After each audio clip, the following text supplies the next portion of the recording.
and welcome to A Drummer's Guide to, the podcast all about the things that it takes to be a professional musician aside from actually playing your instrument. My name is Emily Dolan Davis. I am a drummer by trade, and I'd like to start out by firstly thanking the Patreon supporters, because you guys are the reason that I'm able to do this podcast and have been able to continually do it.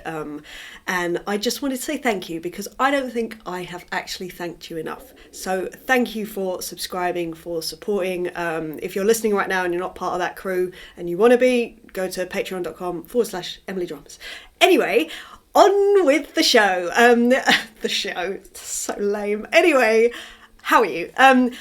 I wanted to talk today on a subject that was inspired by, it was a conversation that I had, and I cannot remember who it was with. I've done so many mentoring sessions this week, and I'm having so many concurrent conversations with people. If you're on my email, in my Instagram inbox, or one of my students, you will understand the amount of people that I'm constantly talking to, which is a wonderful, wonderful thing. But consequently, I apologise if you're listening right now. This was inspired by you. I'm so sorry that I can't remember the person right now. But anyway, someone was telling me about the fact that they went and did their first ever live show, and when they were younger, this was a while ago, and the whole experience scared them so much that it stopped them from actually performing live again for years, and it really put them back, and it was a really terrifying experience. And this kind of resonated with me, because I think we all have those moments where things happen and they scare you and they make you pull back for a bit, and it might be, a time before you can come back and do stuff. They did consequently, they did get back to it in the end, which was great, and kudos to them. Like I say, if you're listening right now, kudos to you. I know I already said that, but yes, I just think there's so much to be said for people that overcome those fears and bad experiences. And as I say, this really resonated with me because I had a similar experience when I did my first ever recording session. I basically could not have failed more than I did. Like, there was no way that I could have failed better than I did. And consequently, what I did in that situation, I kind of felt like I had two options, if you like, in terms of a decision to make: either to stop playing, and that was it, and this was at I was 17, or to basically tackle all the things that went wrong and just face them, which is what I did, obviously. Thank goodness is all I can say.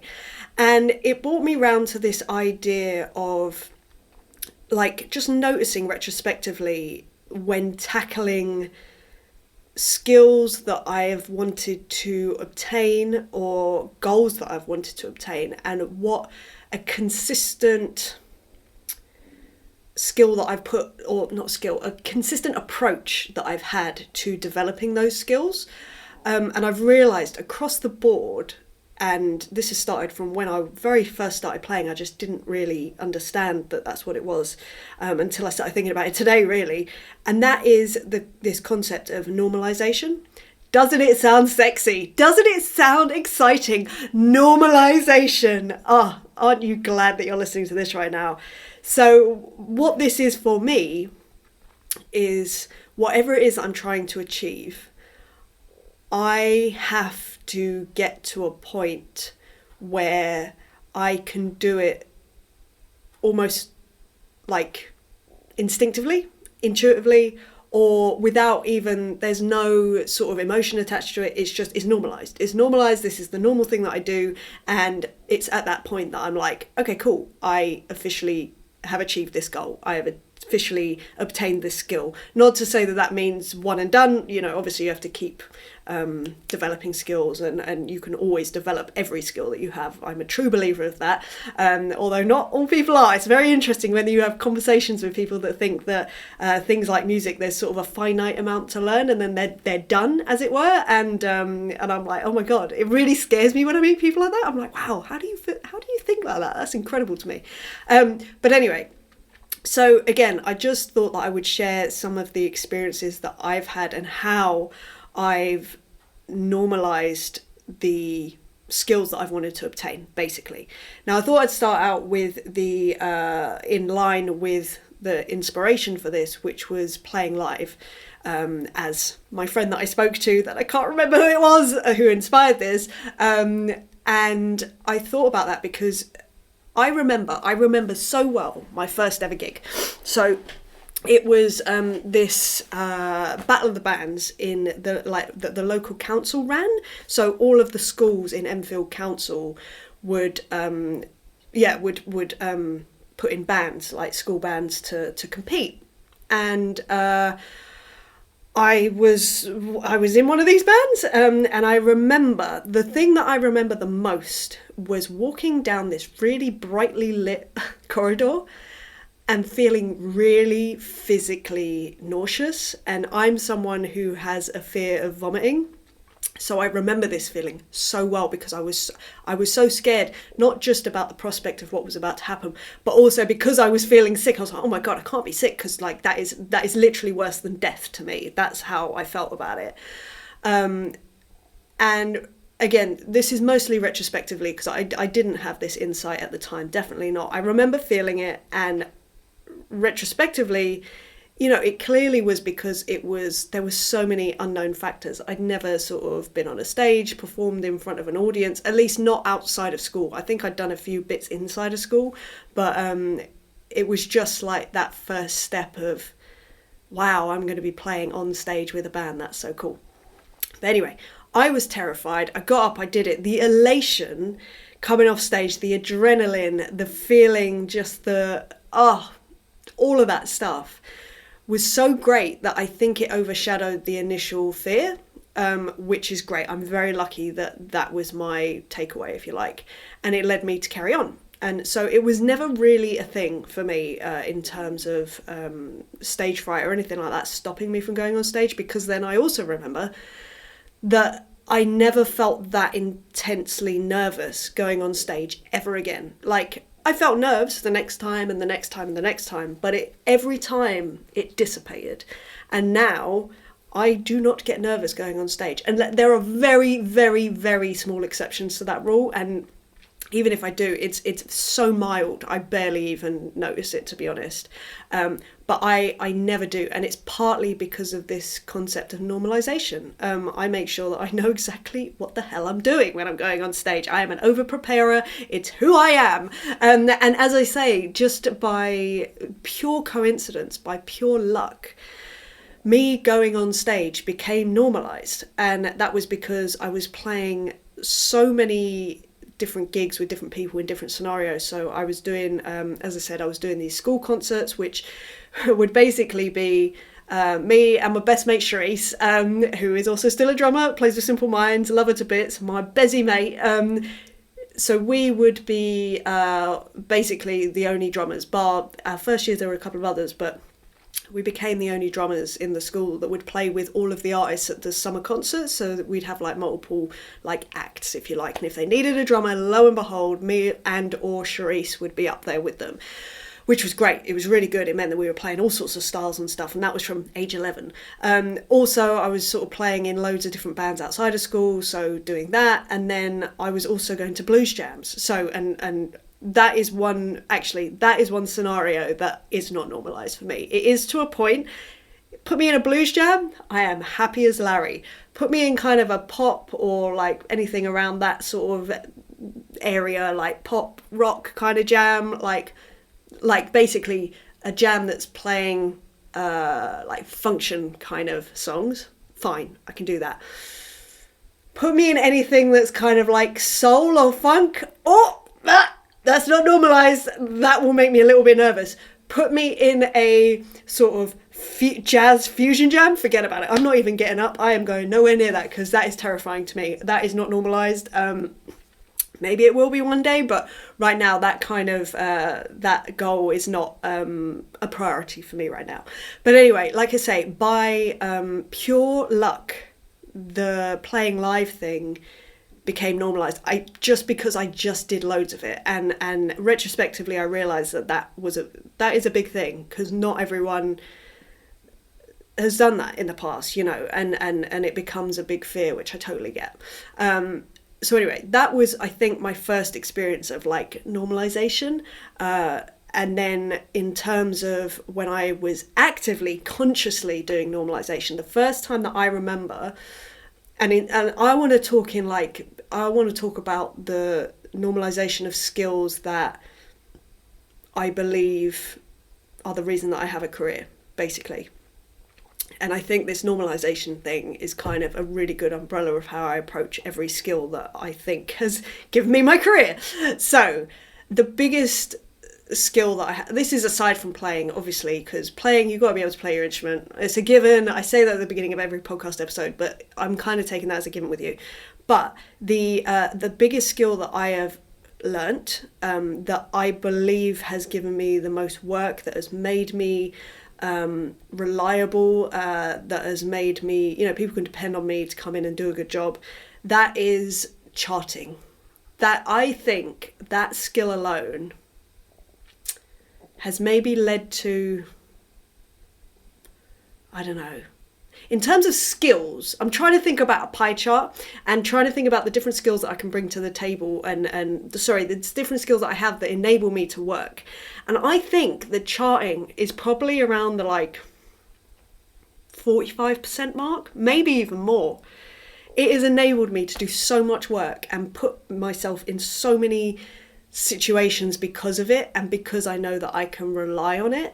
But the only reason that I can rely on my charting skills is just because I've done so much of it. And again, when I first learnt the skill, I don't remember why I started, but I would assume it was out of necessity and I was just needing to learn a whole bunch of songs. And don't get me wrong, when I started, I was slow. I was slow at charting. It took forever. It was a lot of like mental capacity was being used. Like a lot of energy was being used, like working out the parts and like, replaying bits and sometimes even slowing stuff down to try and work out what they're playing and the fills and blah, blah, blah, blah, blah, and then the structures and all sorts of stuff. It was painful at the start. Absolutely painful. But I don't know why, there was something in me that recognised how important this was and how useful it could be. So I just set out to be like, all right, I'm going to normalise this because I need to be quick. I need to be quick. I need this to be second nature. So what I did was I set myself the task of charting the top 100 albums on the according to Rolling Stone magazine at the time. So that was the task that I set myself. Why I set myself that task, I don't know, because I'm sadistic and a little bit out there and I'm very extreme, and you know this about me. I know that you know that about me. It's who I am. Side note, I did not get through all 100 albums. I did not. But I got through a fair few hundreds of charts of just like practicing charting and just doing it, and it worked. And the more that I did it, the easier it became, the quicker it became. And of course, inevitably, as time went on, I was also doing gigs like all the time, really, and I became able to say yes to gigs when I would get a call in the morning because a drummer was sick or whatever, and I would be there doing a gig with people that evening with 40 songs that I'd never heard, or maybe I'd heard a couple or whatever, but and I was able to do that because I'd normalized this skill of charting. Now, like I say, I think that is one of the biggest skills, and it's led to me to be able to just like 95% of the time, I'd say 95% of the time I can listen to a song, and this is just because of the world that I'm in, so there's a caveat with this, but 95% of the stuff that I hear, I can listen to it once, chart it, done, I can play it. It's so a part of my routine, and what I do is just natural, it's normal. It's normalised. It's so boring. It's normalised. Now, that's not to say that there aren't sometimes situations where something's put in front of me, I'm like, hold on, right, I need to actually concentrate here, and I need to like replay bits and work out bits. Of course that happens. I'm human. It's fine. It's not a big problem.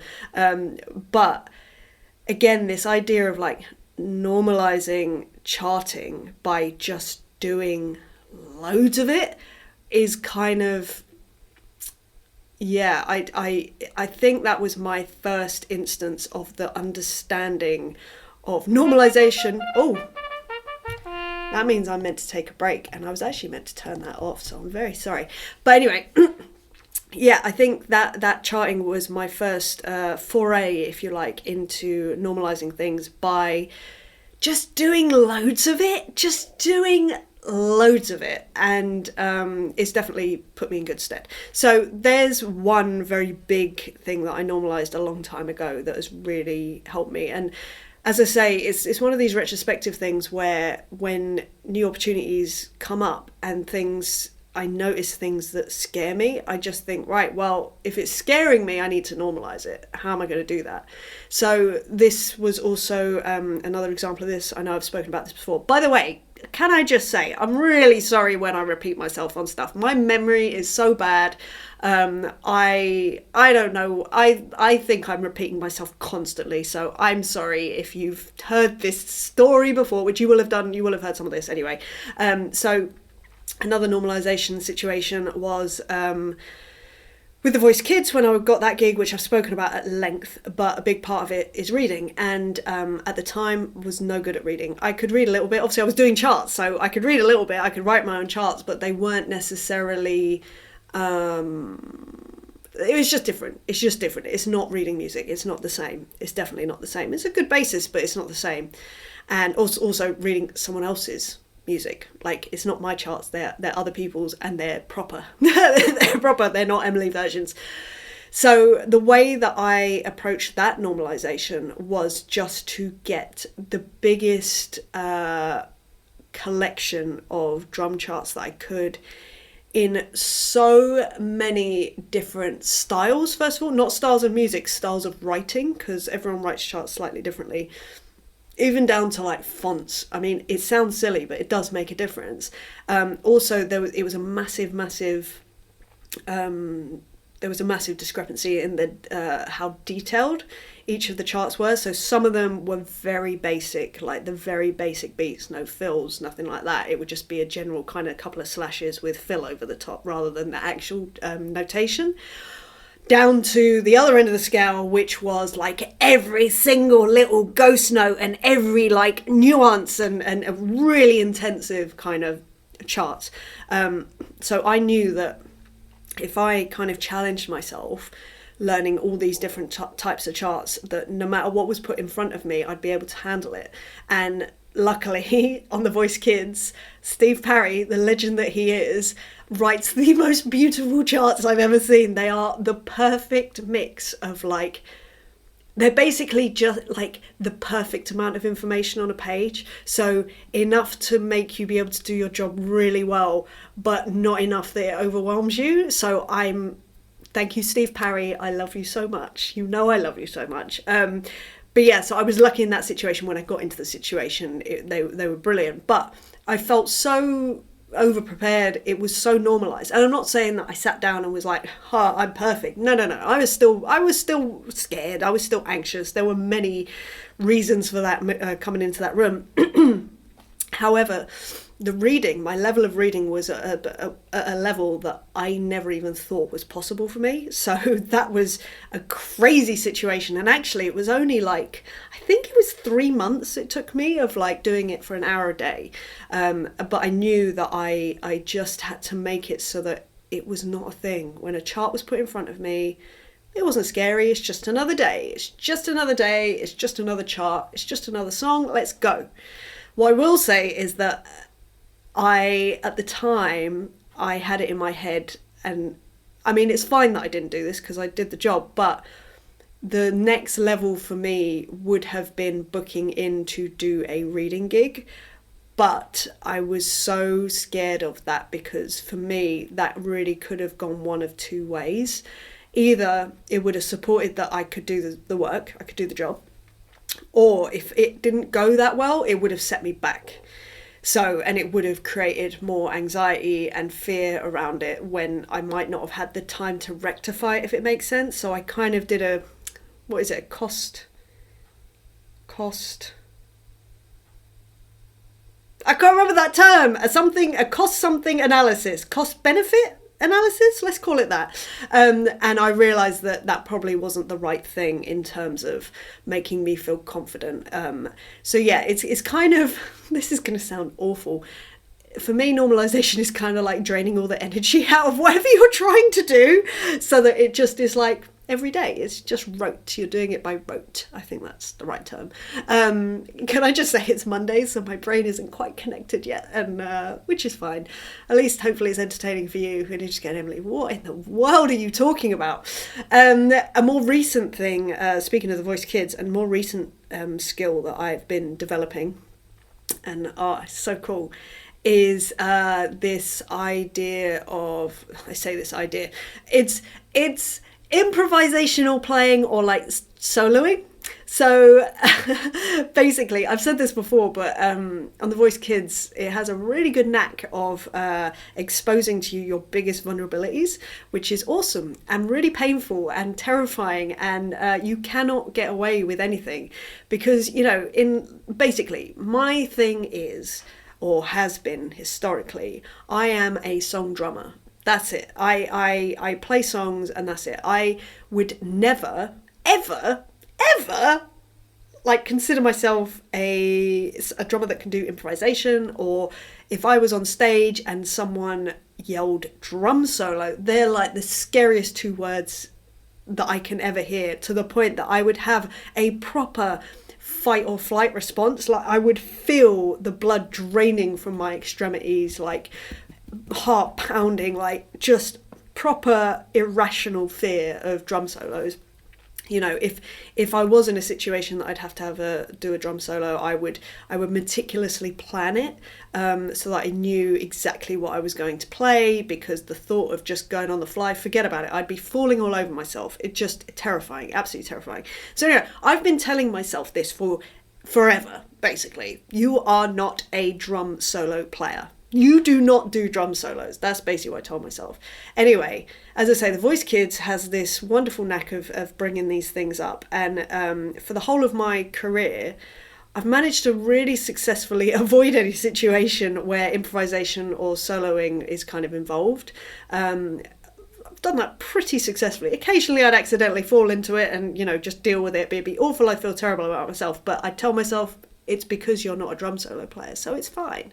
And you kind of do the mental gymnastics to make that okay. However, in The Voice Kids, no matter what, because of the nature of the gig and because of just how wildly varied the situation is, you cannot avoid the things like your weaknesses, basically, in your playing, in your mindset. It's impossible. It's literally impossible. It's not about if these things are going to come up, it's when. And, you know, there were so many situations where there were songs and I was like, oh my gosh, I can't do this. I can't do this. I'm not this sort of player. It was horrendous. It was horrendous. And in the past, if it would have been like a gig that I'd be called for in that genre, I'd be like, no, this isn't my thing. Like, I'm not doing this. I'm not the right person. But in that situation, you have no choice. It's like, you've got to make it work, which is fine. And it's been great. It's been so painful to the point that I almost just swore, but I promised myself I won't swear on this podcast so that everyone can listen to it. But yeah, terrifying. Anyway, the thing that came up for me on the last season that we did was improvisation and soloing. The discomfort that I felt when there was nothing informing what I was playing, just, you know, I mean, discomfort is a really mild way of putting it. Fear, the embarrassment, to the point that it would undermine my confidence, which would then undermine every other aspect of my playing. This is the other thing with The Voice Kids. For me, if I felt insecure about something I was playing, I would spiral and it would affect everything. I sort of worked on that, obviously. That was one of the things that came up. I was like, whoa, this is a major issue that I need to sort out, because I can't have one moment affecting everything that I'm playing and affecting my belief in myself and my confidence in my playing and what I'm capable of doing. So anyway, that was a different year that all came up. But the next thing on the list that came up was this improvisation solo. So I was like, all right, this is my task for the next year, because that's what I do at the end of every season of The Voice Kids. I'm like, right, so what am I working on for the next 9 months until I'm back in the room with these guys? And yeah, like I said, this soloing thing came up. So I was like, right, how can I how can I normalize this? And I remembered back to this interview that I heard or read, I can't remember, with Neil Gaiman. And he was talking about the fact that he's got a writing studio at the end of his garden. And he says that he goes in there every day for a set period of time every day. And he has two options. He can either write or just sit there. He's not allowed to do anything else. There are no other options. He can't have his phone. He can't, do emails. He can't do nothing. He either writes or he does nothing. And he does this every day. And at some point, sitting there being bored, he's like, well, I might as well write. And I just thought that's a really, I don't know, I just liked this idea of kind of setting out this time. So I sort of said to myself, okay, well, what would be a realistic amount of time? And I was like, right, 30 minutes, which at the time actually was quite scary to me. And the idea would be just sit down and just play with no accompaniment, with nothing informing me, just silence, which sounds easy. It's terrifying. It terrified me. It talk about like the most vulnerable situation to me, because it is just me playing. Just what? So I was like, right, if I set it up so the environment dictates that I go in, I sit down, I sit in front of my drums for 30 minutes. I aim to play, but if I don't, then I'll just sit there for 30 minutes. I haven't yet sat there for 30 minutes, I'm pleased to say. But I knew, just knowing myself, knowing what I'm like, I was like, right, that's fine, that's a good start, but I need to load this situation up with other factors that will make me more likely to maintain this, because inevitably there will be a hard day where I'm like, I'll just skip it today, and that is a spiral for me. That's when I'll be like, I'll just skip it tomorrow, and then before you know it, you're not doing it anymore. But I was determined to do this. So another thing that I know about myself is that if I don't see progress or growth, I get very demoralised, very, very demoralised. And as I say, I could just envisage 2 weeks in being like, this isn't working, I'm not getting anywhere, this is, I'm rubbish, blah, blah, blah, blah, blah. And all those negative thoughts that have always existed about me being an improvisational player or a solo player would take over, because I've been there for so long, like they are so embedded in me, and it would just be proof, you're not getting any better. So I thought, okay, cool, well what I'll do is I'll record myself and listen back. And that's both audio and video. And then I was like, oh, well, that would be good, because if once I start getting comfortable, maybe I'll start playing some interesting stuff, I can chop it up and use it for social media. Oh, well, that's good. That's kind of a box ticked for me, because content, always good to be creating content for me. So, okay, that's good. And then I was like, right, I really, really, really want to normalize this. Like, again, I'm an extreme person, so you know this. So I just thought, well, the thing is that, when let's say I get called to do a drum solo, I'm going to be on stage in front of an audience. Let's normalise that. I'm going to do this free playing in front of an audience. So at my most vulnerable, at the most scared that I am, at the worst player that I am, let me let the world see that. Let me let that be normalised. Let me allow myself to be human in front of people, which may not sound like much, but it was terrifying. The other upside of doing it that way also did mean that there would be an amount of accountability flying around. If I'm doing it every day, people are expecting me there every day. And I just thought, for me, accountability and people relying on me is such a big motivator. It's like I say, it's the reason that I've carried on this podcast. I know that I've had a few sort of like breaks here and there, but I think this is the most consistent that I've been since I've started it, and it's because of you lovely Patreon supporters. For those that are listening, like, honestly, you are such a big part of why I am able to come back week after week. Even if I'm not feeling great, I will still be here for you, because it's important to me to be here for you. Anyway, I know this about myself, so I was like, okay. And I managed to load all these things on top of this idea of just normalizing doing free playing and improvisation and soloing. And let me tell you, it's awesome. I love it. It's so much fun. Also, I get to chat to people afterwards, which is also really fun.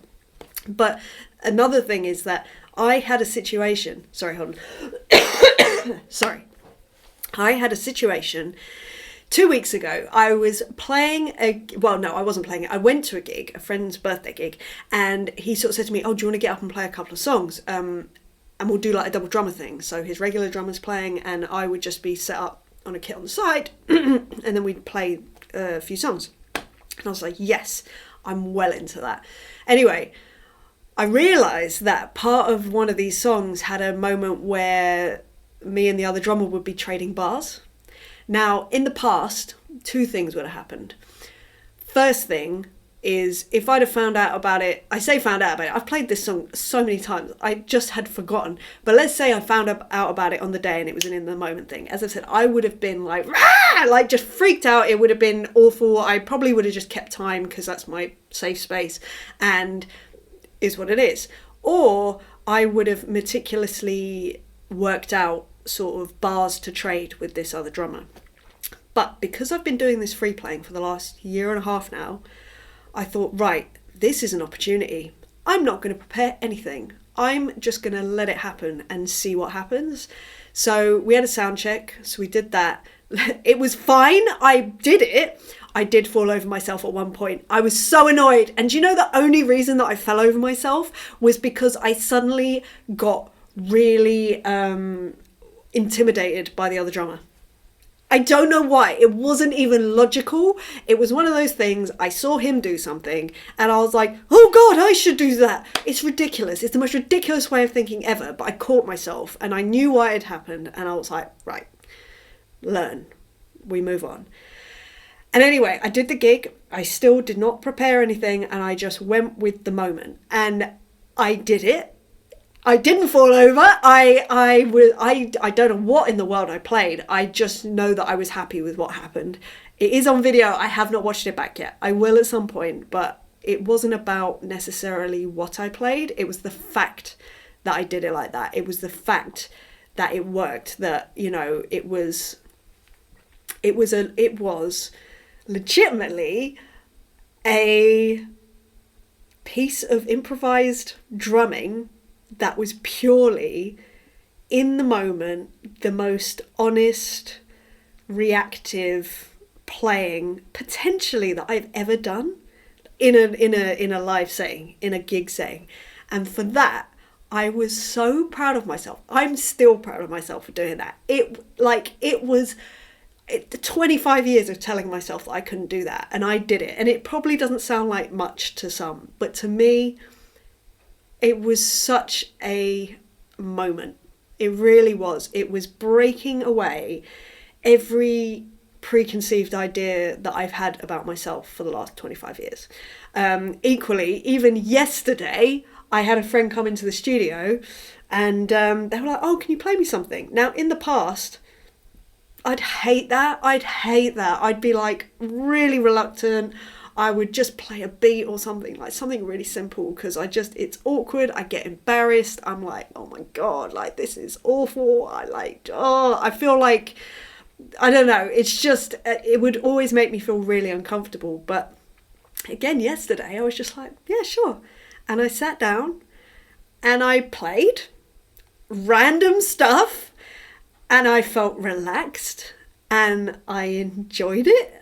They enjoyed it. They were dancing around, so it couldn't have been that bad. And just being able to, again, just be in the moment with it was just wild. It was so good. I was so proud of myself. But again, this all came back to just normalizing it and doing so much of it that it's not a big deal. Like, it's just like, yeah, sure, I'll do that. Like, it's not a thing. Now, I will say, caveat. So I've got this whole thing at the moment, like, I feel like I'm only just becoming human, or I've only just become human in the past year or so, right? So there is a yin and a yang to everything in this life, and I'm sure most people know that. It probably seems very obvious to you. It was not obvious to me until the last year. And as great as all this, like, you know, normalize to get these skills up and to get to where you want to be, which I'm a big believer in. Obviously, like I say, I've used it multiple times for myself. I will continue to, because it works so well. But what I will also say is that you do lose a bit of the spark or the magic that comes with the kind of slight unknown, the anxiety, the excitement. I don't have that when it comes to these skills. Maybe I still do with the free playing a little bit because it's still fairly new to me, and there is something about being in the moment and just reacting. I don't know whether that will stay, but everything else, no. It's very matter of fact, which makes me happy because at the end of the day, this is my job, this is my career, this is my profession. And I need to conduct myself in a way that is, certain, and I need to be reliable. And I'm not talking about necessarily other people relying on me relying on myself. I know that I can do my job very well because of the skills that I have learnt over the years, to the degree that I, have this skill set under my belt, as it were. And I know, therefore, that other people can rely on me. It's an integrity thing as well. There's a whole realm around that and what being a professional means to me, and therefore what I bring to any table, and the level that I work to. Again, it's an integrity thing. People are employing me, I'm going to be doing the best job. But what that means is, for me, it does mean that there's a slight lack of excitement isn't the right word, but like spark and energy, because it's just like, it's my job. It's my job. I take it very seriously.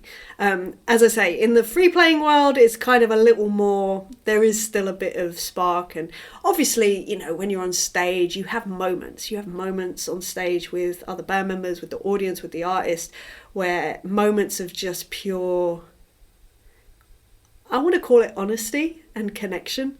They're beautiful, but it never comes from not knowing what I'm doing, if that makes sense. There are no unknowns excuse me, in what I'm playing when I'm on a gig, when I'm doing a gig. And that, like I say, can be on stage, it can be in the studio, it can be anything.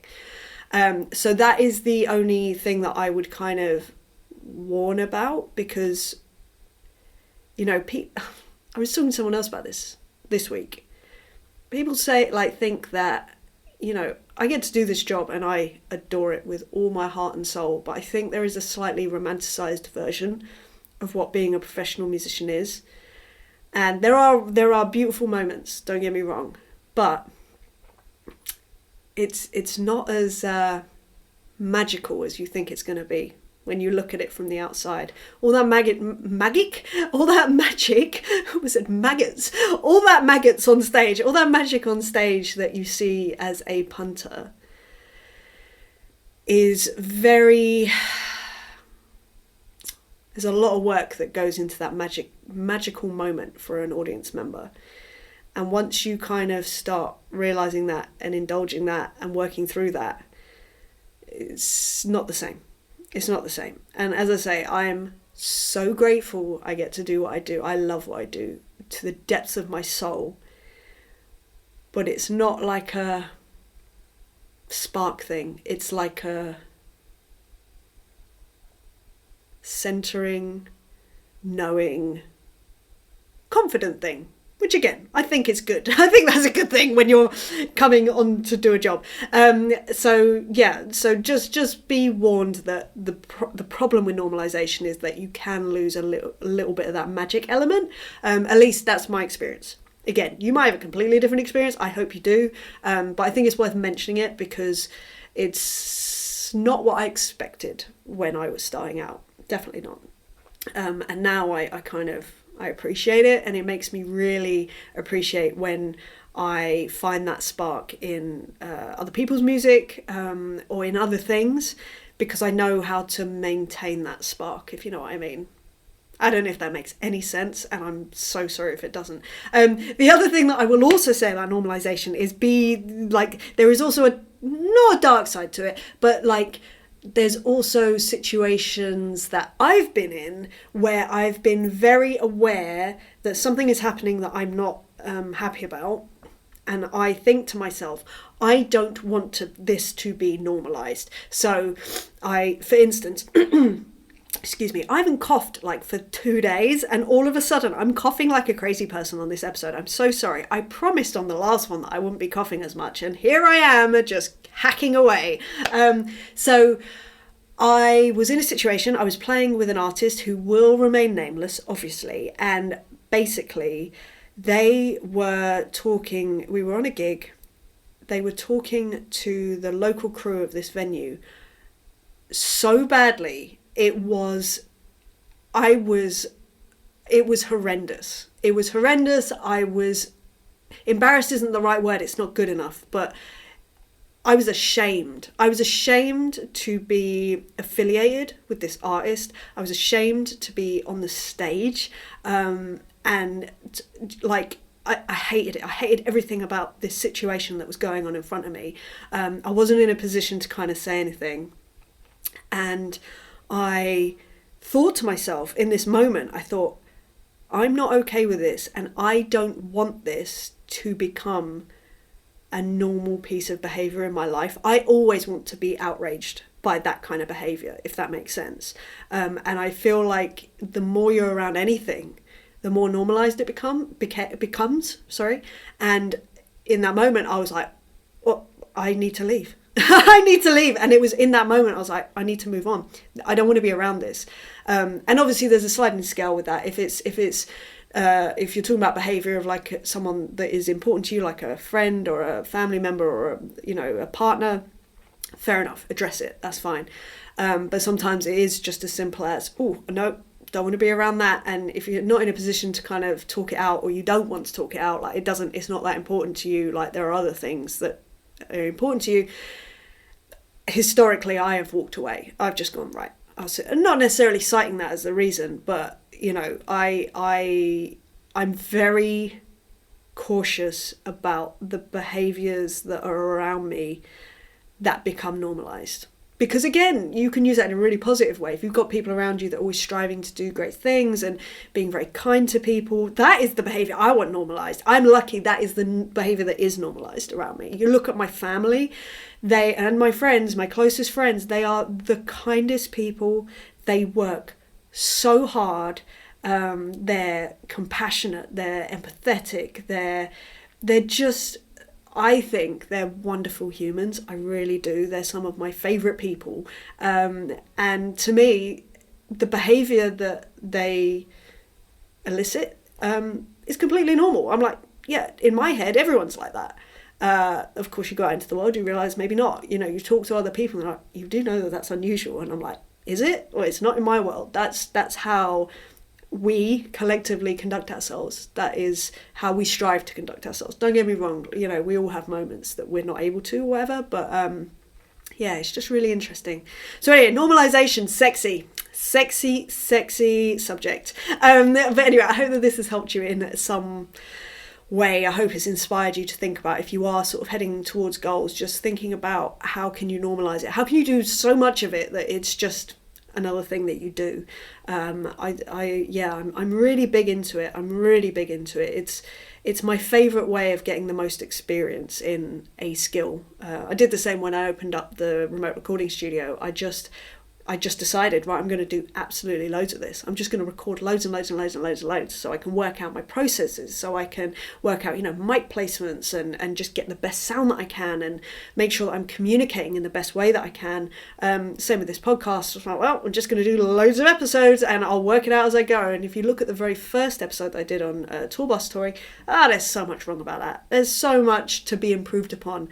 But now I'm kind of like in a place where I just enjoy sitting down and having a chat to you, which again feels weird saying that because I'm essentially talking to a camera, but I do feel like I'm talking to you. It's strange. I feel like I'm talking to my friend, and I hope you feel that too as well, by the way, because that's how I feel. I feel like we're just mates here sitting, chatting, although you've been very quiet for a long time now. It's probably your turn to talk because I know that I can ramble on. So anyway, on that note, I'm going to love you, I'm going to leave you. If you enjoyed this episode, please do like, share and subscribe. If you'd like to sponsor this podcast and support this podcast, you now can over on Patreon. So if you go to patreon.com/EmilyDrums. And then if you want to get in touch, about anything that I do. I do a plethora of things, you know, I won't go into it, but you can explore and get into a deep down a deep rabbit hole with that. Go to emilydrums.com. You can see all the stuff that I do over there. And yes, anyway, I hope you're well wherever you are, whatever you're up to. Oh, and I guess, when is this coming out? This is coming out on the 23rd. So if you celebrate Christmas, Merry Christmas. If you celebrate Hanukkah, Happy Hanukkah. If you are just a human, well done for existing, and just go have a lovely day, whatever you're doing. Also, for the people on the Patreon, I'm doing a meetup on the 29th of December. That's going to be a festive meetup. We're going to do it online. We're going to sit, we're going to chat, we're going to have, I might even crack open a whiskey. I'm not going to lie to you. And we can just chat about whatever you want. Just hang out for an hour or so. If you want to be a part of that, like I say, go over to patreon.com/EmilyDrums. You can sign up, and as a supporter, you'll get to join in on that. So make sure you do before the 29th. But yeah, anyway, sending you lots and lots of love. And yeah, I love you guys. All right, I'll see you later. Bye.